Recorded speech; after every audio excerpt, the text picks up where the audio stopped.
Il y a quelques 50 millions d'années, la région qui allait devenir l'Alsace se présente sous la forme d'une montagne en érosion. Par suite de mouvements de distension, un effondrement se produit, il se forme ainsi une lagune soumise à des périodes d'évaporation intenses. Par deux fois, les conditions se trouvent réunies pour que le sel de potasse cristallise spontanément.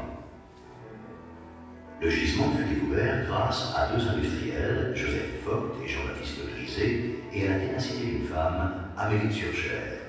Le bon Dieu est juste, dit-elle un jour à son frère. Puisque la terre est pauvre ici, il a dû mettre la richesse en dessous. En 1904, un forage, destiné à rechercher de la houille ou du pétrole, découvre le gisement de potasse à 650 mètres de profondeur. La production démarre en 1910. Aujourd'hui, plus de 500 millions de tonnes de minerais ont été extraites du sous-sol alsacien. Cathédrale abstraite, symbole du puits profond, la salle des pendus rythme la montée et la descente. L'homme change d'avis, c'est un mineur. Le bassin minier des mines de potasse d'Alsace couvre une superficie de 20 000 hectares. Le gisement est situé entre 400 et 1100 mètres de profondeur. Il est constitué de deux couches de sylvinite, mélange de chlorure de potassium et de chlorure de sodium. 23 puits ont été creusés pour l'atteindre.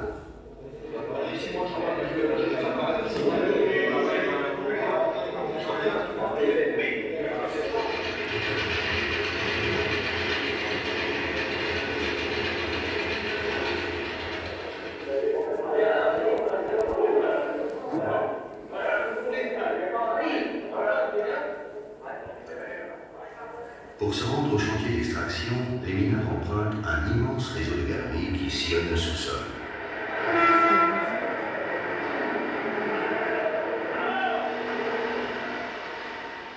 Les mines Amélie et Marie-Louise comptent chacune 150 km de galeries ouvertes.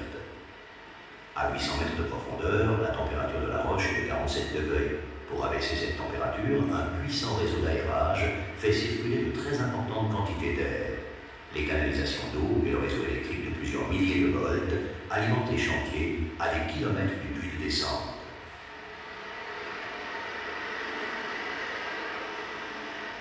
Compagnie permanente des hommes, la lampe de mineur veille. En présence de Grisou, la flamme de brandier vacille. Un réseau de capteurs surveille constamment l'atmosphère, donnant l'alarme lorsque le seuil d'alerte est atteint. Pour reconnaître le gisement, accéder au chantier de production, créer des infrastructures, des galeries sont creusées dans les couches de potasse ou de sel gel.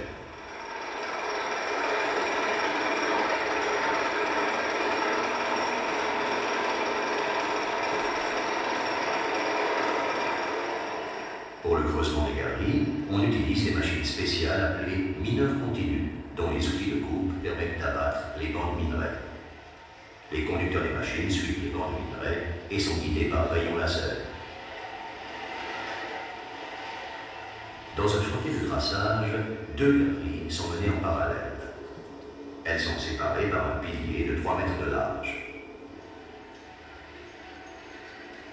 L'une sert à la circulation des engins de transport, l'autre à l'évacuation des produits par convoyeur à bande.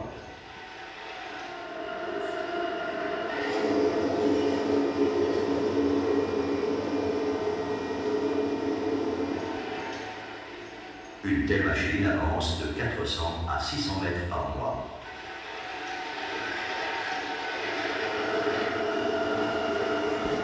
Le mineur continu charge lui-même le minerai qu'il abat sur des camions navettes. Ces camions le transportent vers un convoyeur à bande.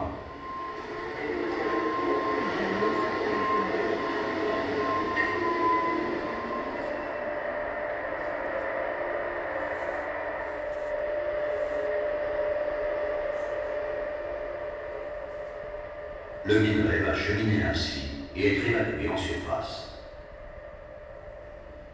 Garantir la solidité du toit est la principale préoccupation du mineur.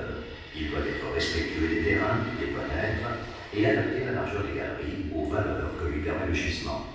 Face à un milieu hostile, il fera valoir son sens de l'observation, son expérience, ses qualités d'homme, son esprit d'équipe, sa solidarité, son amour du métier et de la mine.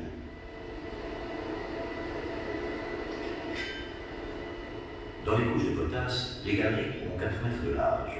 La compacité du toit est renforcée par un boulonnage. Des boulons solidarisent plusieurs rangs de terrain peu épais pour en faire une planche plus résistante.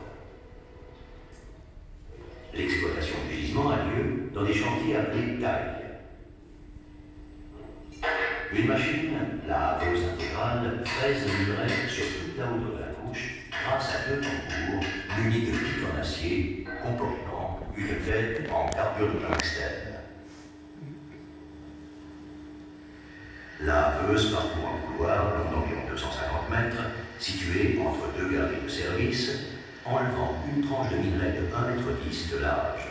Les produits broyés sont évacués par des convoyeurs à chaîne.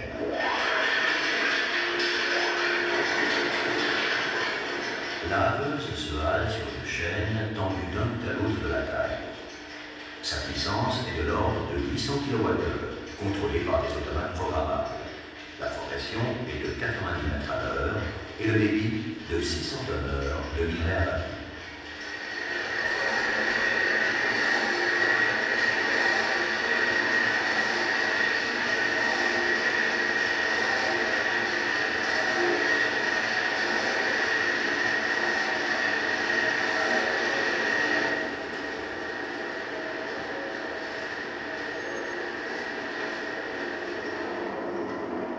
Des convoyeurs à chaîne et à bande évacuent les produits vers les silos de stockage avant la remontée.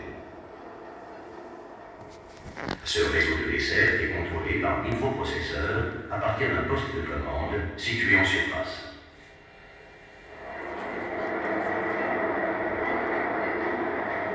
La haveuse vient de terminer sa havée. Arrivée en bout de taille, elle repart rapide à son point de départ. Après chaque havée, le convoyeur de taille et le soutènement doivent être déplacés. À l'arrière des piles, on laisse les terrains s'effondrer. On appelle cela le foudroyage. Puis, un nouveau cycle recommence.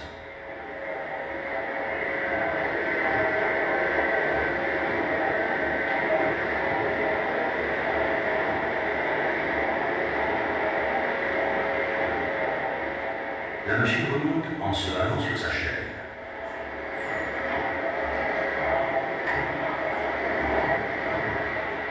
Le convoyeur de taille se déplace grâce aux vérins horizontaux des piles. Ces mêmes vérins permettent ensuite aux piles, une fois desserrées du toit, d'avancer, de marcher, d'où le nom de soutènement marchand.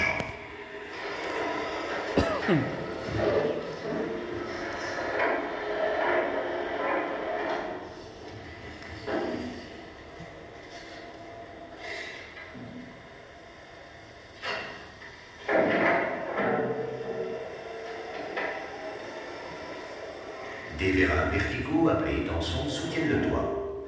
Pour imposant qu'ils soient, avec une pression de serrage de 300 bars et une portance par pile de 480 tonnes, voire 640 tonnes, aucun matériel ne peut contenir le poids de 800 ou 1000 mètres de terrain. Il faut donc savoir déplacer les zones de pression hors des endroits où le mineur travaille. C'est le foudroyage qui permet d'éviter une trop forte pression sur les piles. On obtient ainsi une détente du terrain. De nombreux corps de métier sont représentés dans la mine. Dieselistes, électriciens, hydrauliciens, soudeurs, mécaniciens. Installés au fond, en zone franche, où il est de souder, les ateliers entretiennent toutes les machines du fond et la flotte souterraine de plusieurs centaines de véhicules.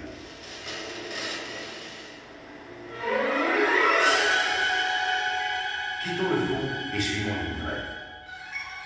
À la vitesse de 15 mètres secondes, il remonte à la surface dans des skips, sorte de rondelles verticales, contenant jusqu'à 30 tonnes de produits.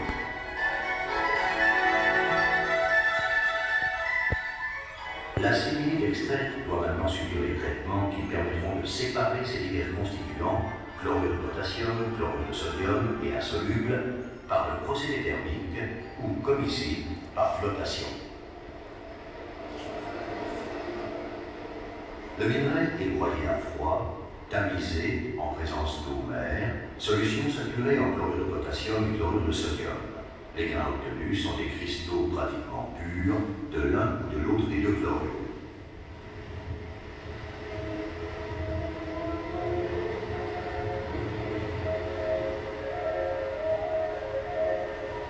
Après élimination des schistes et des boues, l'eau mère claire est récupérée et recyclée.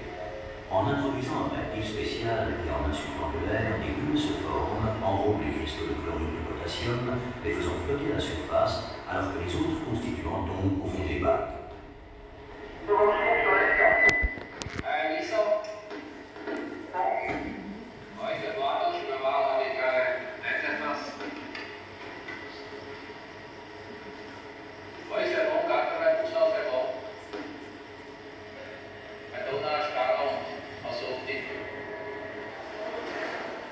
Cette mousse rougeâtre recueillie à la surface des cellules de flottation et du chlorure de potassium à 95% de pureté. Le chlorure de sodium et les particules insolubles sont récupérées par filtration. Le chlorure de sodium est soit utilisé comme sel de déneigement, soit dissous et déversé dans le rein, soit stocké sur des aires étanches.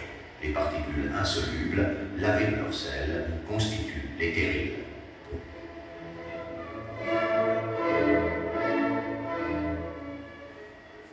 Essoré, échantillonné, séché au four rotatif, le chlorure de potassium est stocké dans des hangars, soit sous forme de standard, petit grain de taille inférieur à 1 mm, soit sous forme de granulés.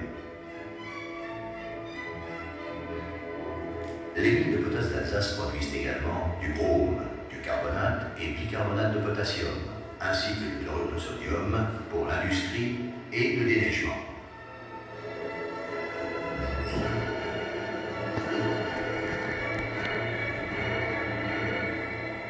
L'ensemble de ces produits est expédié par fer, par goutte ou par voie d'eau et commercialisé par la Société commerciale des potasses et de l'azote, en France comme à l'étranger. Extraite de la terre, la potasse retourne à la terre. Elle est un engrais qui constitue avec l'azote et le phosphore l'un des 3 éléments indispensables à la vie végétale.